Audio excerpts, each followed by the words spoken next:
This video is going to cover the chi-square test of independence, which is part of chapter 17.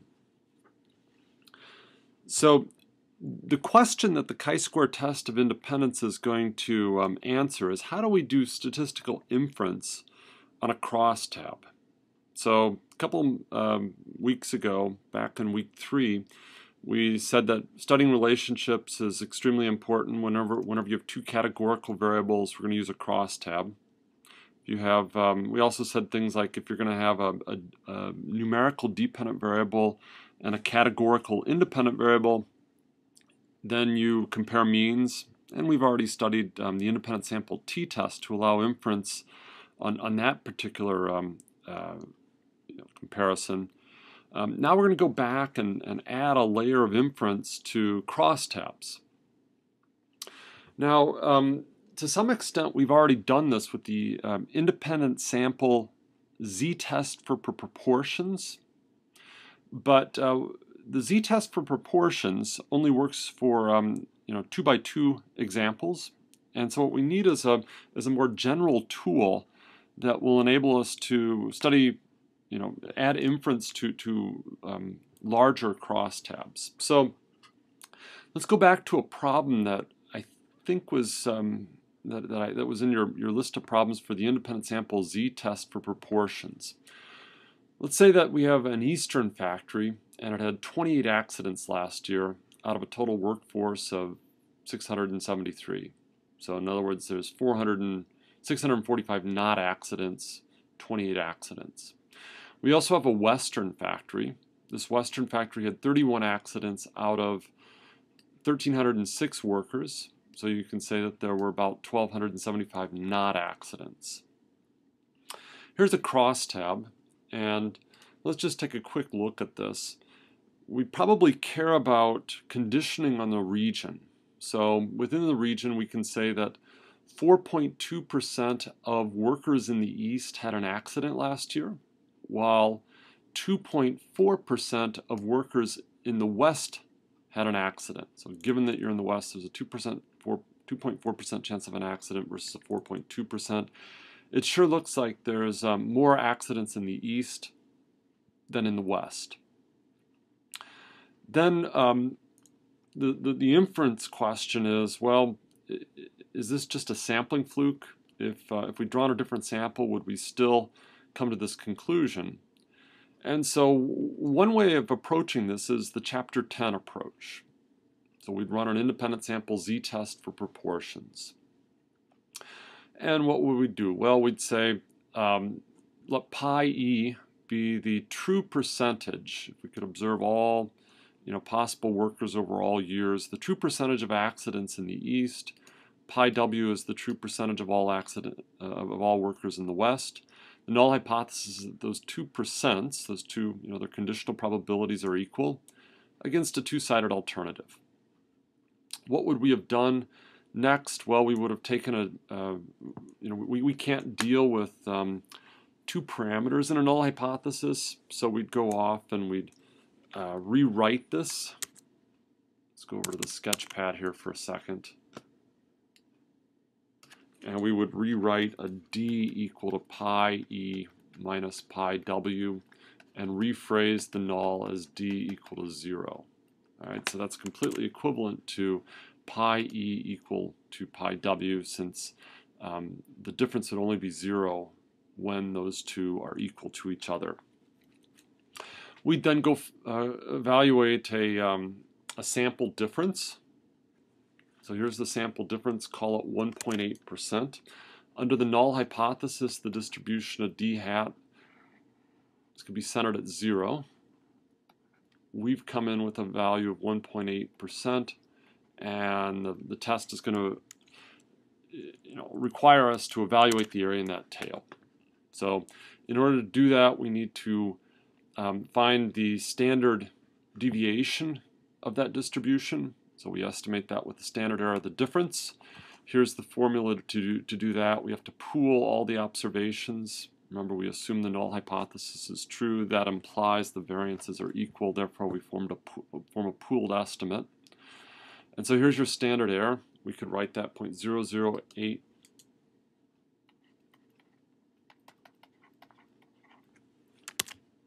07.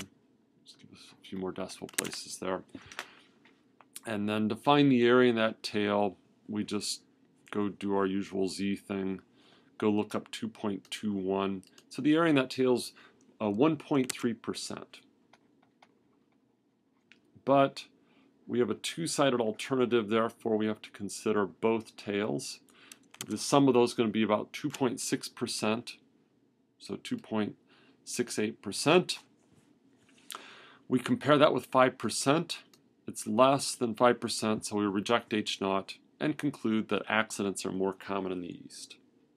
So this works great as long as we have a 2x2 table. So we have a 2x2 table, two regions, and then two outcomes. Either there's an accident or there's not an accident, so we can compute these percents. But what do we do in the event that we have a larger table? Well, we're going to need a more general approach to this. And that's exactly what the chi-square test of independence is going to provide for us. So let's go back and review independence. So what is independence all about? So independence, from chapter 6, recall, has three different ways of being expressed. So if A and B are independent, then all three of these things occur. And if any one of these is true, the others are true and the events are independent. So the probability of A given B is just the probability of A. Probability of B given A is just the probability of B. So remember what I said. Additional information about B doesn't change your evaluation of A. Okay. What this is saying is additional information about A occurring doesn't change your evaluation of whether B has occurred. The third way of expressing independence is that the joint probability is the product of the marginals. Now let's go back to this this problem we have. So the null hypothesis that we were evaluating was that the probability of the East is equal to the probability of the West, and let's just call this some grand probability pi. Now, if you think about it, this is implying independence. So why is that? So if you think about it, the probability of having an accident in the East, given that you're an Eastern worker, is the same as the probability of having an accident given that you're in the West, which is just the probability of having an accident, which is this pi right here. All right, so what I'm trying to say is, under the null hypothesis that these two things are the same, they're just equal to the chance of an accident, then information about whether you're an Eastern worker or a Western worker doesn't change the evaluation of whether you have an accident. So what I'm trying to say is this null hypothesis from the z-test of proportions is just another way of saying accidents and region are independent. So accidents and region are independent. So another way to state this null hypothesis could be something like this. You know, the chance that you're both in the East and you don't have an accident is just the product of those probabilities. And West, no, and so forth. So we're just writing independence for each of the cells. Now, with the chi-square test of independence, what we want to do is to come up with a measure of how much the data deviate from the null hypothesis.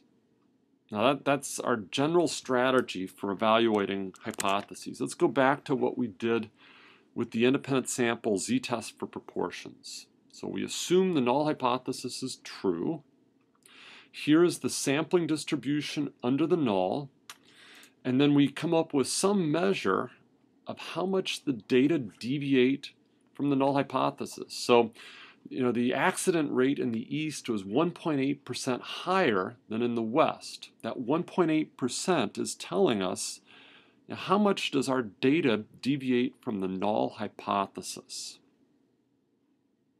Then what do? We find the tail probability. Well, we need to generalize this. Here's the way we're going to generalize this. We're going to find cell counts under independence. Cell counts under independence. So if we go back, I'm going to ask a simple question. If accidents and region were independent of one another, how many accidents would we see in the East? Well, here's the answer. So the number of accidents in East expected under independence.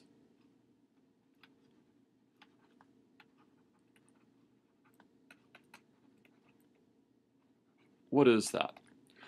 Well, it's just going to be the total sample size times the probability that we have an accident.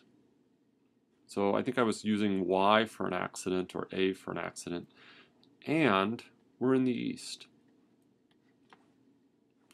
Now under independence, so assuming independence, what is this equal to? This is just equal to N times the probability that we have an accident times the probability that we're in the East. So what is this equal to? Well, we have 1979 total workers. What's the probability that you have an accident? Well, there were 59 cases out of 1979. So 59 divided by 1979. What's the probability that we're in the East? Well, 673 all over 1979. Notice that two of the n's cross out, and we're left with 59 times 673 divided by 1979. This is just the number in the row times the number in the column divided by big N, the total number. Now this is called an expected cell count. So, count. It's the number that you would expect to see in a cell under independence, and it's actually been computed for it. So here's SPSS output, and you can request this when you go into cells. The answer is 20.1, so let's just write that down to finish this off, and then interpret this.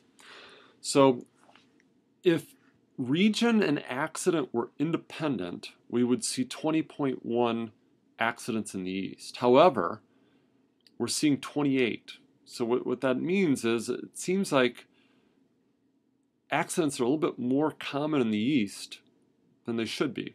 And so the difference between these two numbers is going to be a measure of how much the data deviate from the null hypothesis. So it's just an alternative way of getting at a 1.8%. Remember that 1.8% was telling how much the data deviate from the null. Well, the difference here tells us how much the data deviate from the null. SPSS has a name for that difference. So 28 minus 20.1, you can do the math as 7.9. SPSS calls that a residual. Now, SPSS has done that for all the different cells. Let's go take a look at West and accidents. If accidents and region were independent of one another, we would expect 38.9 accidents to occur in the West. However, there are only 31 accidents, which means accidents are a little bit less common than we would expect, so you get a negative residual. So that negative residual means that this cell is underrepresented. Accidents in the West are kind of underrepresented. If you look at non-accidents, well, we would expect this number. This is how many we saw. We saw 9 more than we would expect. So non-accidents are more common in the West than we would expect. All right, so these residuals are a measure of how much the data deviate from the null hypothesis. If the data conform to the null hypothesis exactly, what would we get? Well, these residuals would all be zeros. So that's kind of an important thing to understand. If the data followed the null exactly, then these residuals would be zero. So let's go back to our development of this. So the null hypothesis for a chi-square test is that the rows and the columns are independent. What we need to do is to compile some statistic that measures how much the data deviate from the null. Here's the statistic we're going to use. So this is the chi-square test statistic. We're going to take observed minus expected. So observed is the cell counts. The expected is what we just computed. That difference is the residual that I was talking about. So it was 7.9 or minus 0.79 depending on the row. You'll note that those residuals all add up to 0. So these two add to 0, these two add to 0. So that's not very interesting. If we square it, we get rid of the sign. So let's do that. We're going to square it. So observed minus expected squared gets rid of the sign. And then we divide by the expected as a way to normalize this. Turns out that has something to do with the variance, but that's another story. So here's what I just told you. So if H naught were perfectly true and the data conformed to the distribution, then the observed minus expected, those residuals that I talked about, would always be about 0. Well, you square some things that are about 0, they're still close to 0. Divide by a normalizing constant, you're still close to 0. You add them up and you get 0. So my point is this test statistic is going to be about 0 if the null hypothesis is true. So if the data conform exactly, that test statistic is 0. To the extent that this test statistic is big, the null hypothesis, you have evidence against the null hypothesis. So we're going to be rejecting H naught when this thing is, quote, big. So one more thing. It turns out that this test statistic has a special distribution. That distribution is called a chi-square distribution. And this chi-square distribution, like the t-distribution, is a function of some degrees of freedom. So the degrees of freedom are the number of rows minus 1 times the number of columns minus 1. In this 2 by 2 case, we have 2 minus 1, or 1, times 2 minus 1, or 1. So 1 times 1 is 1 degree of freedom. So let's go compute this test statistic. We're going to take observed minus expected, divide by expected, and so forth. And we get a test statistic of 4.9. Now I'm going to go back to my scratch pad. I'm going to erase some of this stuff so I have a little bit of space. I kind of want to save my picture over there. The chi-square distribution is really just a standard normal distribution squared. So a chi-square distribution with 1 degree of freedom is just a normal distribution squared, a z distribution squared.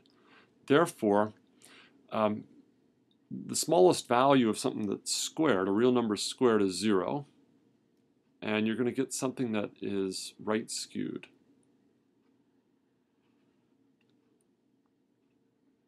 So this is a chi-square distribution with one degree of freedom. I have a hard time making an axis here. Somewhere out here is the value 4.9, 4.92, whatever that thing we observed was. Note, the value 0 is H naught is perfectly true. The extent to which the test statistic is large indicates evidence against the null.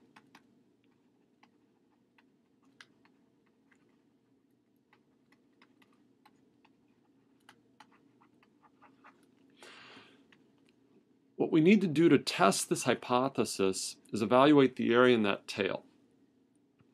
So if the area in the tail is huge, we don't have much evidence against the null. If the area in the tail is small, we've got a lot of evidence. So this area is your p-value. So you can find the area in that tail in Excel by typing in chi-dist. Actually, it looks like that's 902 rather than 92. Let me put the 0 in there to be correct. Let's go find that that tail probability in Excel. So we're going to use the chi-dist function in Excel. Let's just flip over to Excel for a second. If I type in chi-dist, and then the x value is 4.902, how many degrees of freedom do we have? Well, we have 1. And so the tail probability is 0.0268. And that's exactly what I get here. Now that number ought to look familiar because it's exactly what we got with the independent sample z-test for proportions, 0.02682. And the reason for this is this chi-square test is completely equivalent to that z-test for proportions. Now, let's go back and add in a few more details. So, if you cannot reject the null hypothesis, stop. So the way I think of this chi-square test, it's kind of a screening hypothesis for whether there's anything going on in a crosstab. So if you can't reject the null hypothesis of independence, then what that's saying is, all the conditional probabilities equal the marginals. So you might as well just study the marginals and not bother looking inside the crosstab. So this is always the first step. If you can reject it, then going in and looking at your conditional probabilities, so all those row and column percents, is a meaningful thing to do, and the residuals will also tell you a lot. So let's focus a little bit more on the residuals. We've already talked about expected cell counts. We've talked about unstandardized residuals. The residuals are just observed minus expected. SPSS gives you two other numbers in those tables that you can ask for. So here are the residuals. They also give you standardized residuals and adjusted residuals. So let's talk about those last two numbers. The standardized residual is observed minus expected over the square root of expected. Now that formula should look familiar. It's just the square root of the test statistic, right? So observed minus expected over the square root is just the square root of this thing. So this is telling you something about the contribution to the test statistic. So whenever you have a big standardized residual, that means that that cell is deviating from independence. These standardized residuals turn out to have normal distributions, but the problem is we don't know what their variance is. And that's why we need adjusted standardized residuals. So adjusted standardized residuals are normalized further to have z distributions. So what this means is that if the null hypothesis is true, these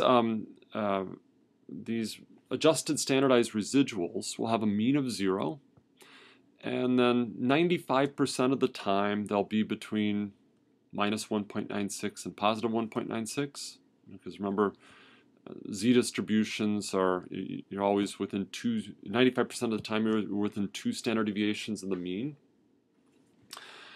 What that means though is whenever you have an adjusted standardized residual that's out in one of those tails, so if it's bigger than 2 or less than minus 2, then you're way out in the tail, so that probably means you don't have independence. So these adjusted standardized residuals provide a really convenient and easy way to make sense of a large crosstab in a hurry. So look for standardized residuals, adjusted standardized residuals greater than 2 or less than minus 2. So that 2.2 is telling you that we have significant dependence in that cell.